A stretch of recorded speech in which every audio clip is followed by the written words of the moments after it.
Канча болсо негизи жакшы болмок силер дыйкандар үчүн? Bilmedim endi kançaga balat bolsa oşuncha yaxshi da. Мээнети күч да, Ооба. Примерно азыр ушул 1 гектар отас канча расход кылдыңар ушу до это? Расход 200 миң аша кылып койдуңарбы? yok. 100 mingga yetmedik. 70 ming bo'lib qoldi. Ошончо да мээнети күч да. Terimden tashqarisi. Мээнети күч да ошончо да тынбай караш керексиңер.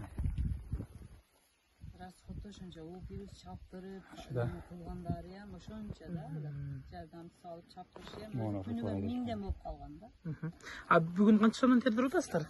11 11 сомдон килограмм. kilogram 11 so'm. Канча жардамчы бар? Ondan aşağı olsa gerek. Эң көп жылда эле эгесиз, канча жылдан бери эгесиз? Этеги мабалай. Başta esim tanigenden beri. Эң жакшы дегенде канча сомдон саттыңыздар? Кайсы жылы? Yaxşı bo'lganda 105 so'mdan sotganmiz. Bundan 3 yil oldin. Канча бир 80 сом болсо силер менен терибир сатылат экен анда, э? 80, 90, 100 bo'lsa yana yaxshi. Былтыр бул малга биз 2000 тоннага чейин алдык эле, быйылкы жылы азыр 1000 тоннага жете элекпиз. Анан пактабыз, бирок пактанын аз эгилгени ошо дыйкандарга пактанын арзан болгондуктан дыйкандар экпей атат да. Анан ушу азыр болушунча алып атабыз, дыйкандар келип атат. Бирок былтыркыдай сезондо азыр ушул моментте сезон болуш керек.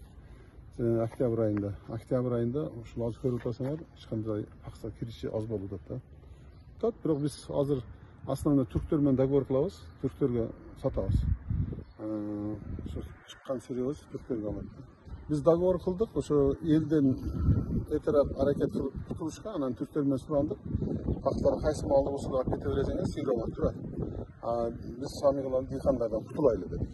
Ошо кутулушка аракет кылып, ошо түрктөрдү берген акчасы менен дыйкандарды кутулуп, анан ошонун эмесинде момент келгенде өздөрү тияктан жана баасы келишими жакшы болгондон кийин алып кетишти окшойт да. Бүгүнкү күнгө баа кандай болуп атат? Бүгүнкү күндө азыр 66 сом болду. 66 сомдон алып атабыз бактан.